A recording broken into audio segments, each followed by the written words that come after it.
Joining me today, I have Dr. Amy Epps from Lexington Health Heart and Vascular Center, and we're talking about heart health today. How are you doing? Fine, thanks. Good. So let's start with heart disease in women. Do women present heart disease any differently than men? Typically, you know, the worst symptom, if you're really concerned about symptoms of heart disease, would be chest discomfort.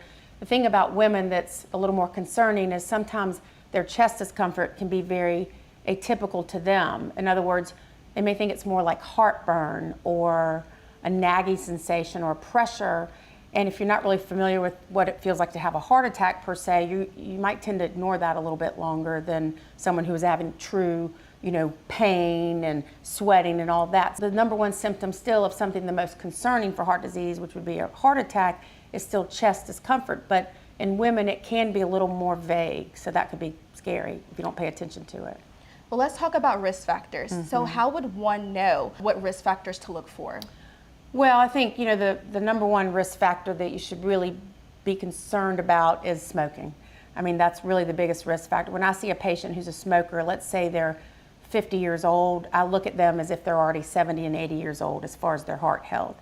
I mean, it can really accelerate heart disease at an early age. So second most important risk factor is just your weight, especially if you're considerably overweight in general, and that's sort of a broad statement, but in general, if you're more overweight, you're more sedentary, you're less likely to get out there and do things, you're more likely to eat saturated fats and things like that that can really add to heart disease. And if you tend to put weight around the middle, you're in general putting more strain on your heart, literally, because it's weight around the middle. But I think another risk that's vitally important and we don't really think about is that family history.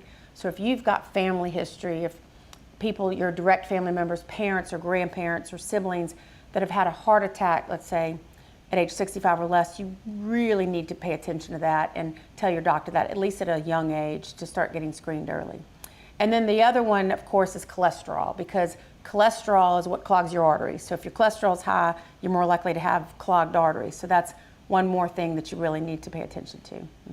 And I know Lexington Health takes huge strides in heart health here about your heart care. So tell me, what technologies and programs do you guys offer here? We offer everything.